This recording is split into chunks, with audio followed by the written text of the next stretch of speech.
একজনে আমাকে কমেন্ট বক্সে প্রশ্ন করেছেন, প্রভু আমি তো 6 মাস ধরে নিরামিষ ভোজন করছি, কিন্তু পেঁয়াজ রসুন এখনো ছাড়তে পারিনি, তাহলে কি আমার পাপ হবে? তো শাস্ত্রে পেঁয়াজ রসুনকে রাজসিক খাবার, উত্তেজক খাবার বলে বিবেচিত করা হয়েছে।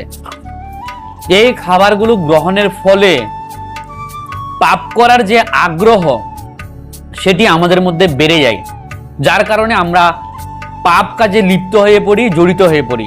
সেজন্য এটি সুনির্দিষ্ট বস্তুনিষ্ঠভাবে শাস্ত্রে বলা হয়েছে, পেঁয়াজ রসুন খেলে আমাদের পাপ কর্মের সাথে জড়িত হওয়ার শতভাগ সম্ভাবনা রয়েছে।